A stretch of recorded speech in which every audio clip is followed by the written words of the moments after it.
भगवत गीता में भक्ति पर बल दिया है। गुरुजी, क्या नाम जप ही भक्ति है? इसी से ही होगी। और सब कुछ करो, नाम जप ना करो, फिर आप अपना जीवन देख लो। और कुछ ना करो, केवल नाम जप करो, फिर अपना जीवन देख लो।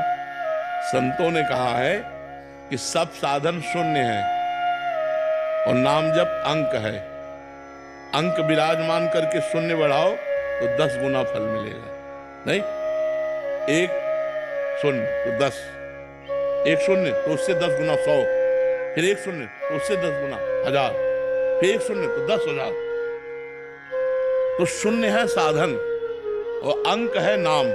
अगर नाम नहीं तो शून्य शून्य शून्य शून्य शून्य, और नाम तो हर शून्य की एक महत्ता आ जाती है। हर शून्य एक अपना अधिकार रखता है। तो हम नाम जप करते हुए झाड़ू लगावें, नाम जप करते हुए फावड़ा चलावें, नाम जप करते हुए व्यापार करें, नाम जप करते हुए भगवान की सेवा अर्चना वंदना करें, सब बढ़िया बात बन जाएगी। अगर नाम जप नहीं चल रहा तो फिर भक्ति का स्वरूप क्या रहा? भक्ति का स्वरूप देवर्षि नारद जी ने वर्णन किया। तदर्पिता अखिलाचारिता तद्विस्मरणेन परम व्याकुलतेति।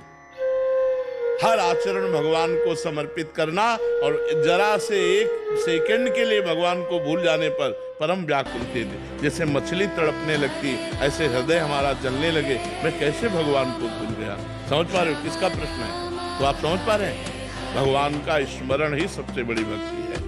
अगर सब साधन का सुंदर फल यह है, प्रभु पद पंकज रीति निरंतर निरंतर भगवान की स्मृति में डूबा है। राम राम राम राम, राधा राधा राधा, हर समय चल रहा है, आप परम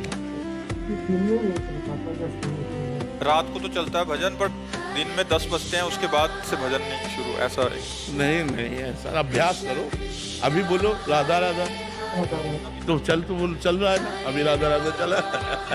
जी अभी 10 नहीं बजे। अच्छा अभी हाँ, निरंतर का अभ्यास करो तो निरंतर चलने लगेगा। जब हम संसार में लगने लगते हैं ना तो हमारा मन बहिर्मुख हो जाता है, नाम छूट जाता है। और अगर हम बार बार अभ्यास करें नाम पकड़ने का तो हम समाज में रहते हुए भी भजन कर सकते हैं। हाँ हाँ हाँ, तो उस समय भी सावधान रहो कि मेरा नाम न छूटे।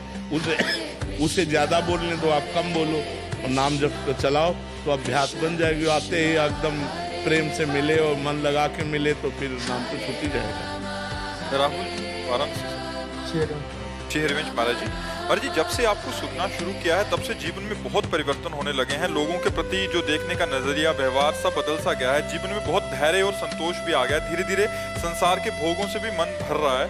आज के हम जैसे युवाओं पीढ़ियों के लिए व्यभिचार जो सब कुछ था, जिनके लिए बुरी आदतें, नशे ही सब कुछ थे, महाराज जी आप उनसे निकाल के सभी को एक राह दिखा रहे हैं। महाराज जी आपका ऐसा भाव था। महाराज जी मैं अभी नया साधक हूँ, कुछ समय से मैं नाम जप कर रहा हूँ। आपका सवाल है कि महाराज जी जैसे ये बैठते हैं भजन पे तो इनको मतलब जिन्होंने इनके साथ अच्छा किया होता उनके चेहरे आने लग जाते हैं, तो महाराज जी भजन में बाधा हो जाती है, तो इसको कुछ मेरे को बदलाव करना चाहिए? नहीं, वो भजन ही काट देगा। आप उसकी चिंता, क्या आ रहा है क्या जा रहा है उसकी फिक्र मत करो। तब फिक्र करो आप क्या जप रहे हो। जैसे हम राधा राधा जप रहे हैं, भूत भविष्य की बातें आ रही, गंदी बातें आ रही, अच्छी बातें, सब बिल्कुल ऐसे उदासीन हो।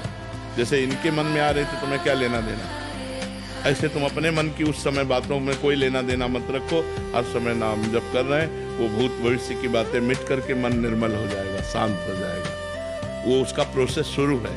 नाम जब चल रहा है तो ये प्रोसेस शुरू है कि जो हमारी भूत भविष्य की बातें आ रही हैं, अच्छी या बुरी, नेगेटिव या पॉजिटिव, वो सब खत्म हो रही हैं नाम के प्रभाव से, और धीरे धीरे नाम निर्मल हो रहा है। सोचो इतनी बड़ी चिप में 350 घंटा 400 घंटा का प्रवचन भरा होता है, तो भगवान ने एक चिप बनाई है मन, इसमें अनंत जन्मों के संस्कार भरे हुए हैं। तो जब हम नाम जप करते हैं तो वही संस्कार निकल रहे हैं। तो हमें लगता है जब हम भजन नहीं करते थे तब इतना गंदा मन नहीं था, जब भजन करने बैठो तो इतना चंचल, इतना गंदा, वो निकल रही गंदगी, मन निर्मल हो रहा है भजन करने से। ऐसा भाव रखना चाहिए। उससे ना हमें लगाव रखना चाहिए, ना द्वेष करना चाहिए, उदासीन होना चाहिए, तटस्थ रहना चाहिए, साक्षी भाव में रहना चाहिए। नाम जप करें वो सब खत्म हो जाए। सबकी मन की मलिनता अलग अलग कोटि की होती है। किसी को बहुत समय लग जाता है नाम जप से, और किसी को तुरंत ही उसका प्रभाव देखने को मिलता है कि वो एकदम व्यभिचार और नशे आदि में था, एकदम जीवन परिवर्तित हो गया। तो उसके पूर्व के पुण्य सहयोग कर देते हैं। और अगर पूर्व का पाप आक्रमण कर रहा है, हम नाम जप कर रहे हैं, तो बड़ा विक्षेप पड़ेगा, बड़ी परेशानियां आएंगी, मन भी नहीं लगेगा। लेकिन अगर करते रहे तो उसको मिटा करके हम आगे बढ़ जाएंगे। बस इसमें यह है कि हठी स्वभाव होना चाहिए। आप बिगड़े अब बने, हमें इससे मतलब नहीं। गुरुजी ने कहा है, संत ने कहा है, तो मैं नाम जपूंगा, अब देखूंगा कि क्या होता है, फिर मंगल ही होता है। खूब नाम हठ पूर्वक जपना चाहिए।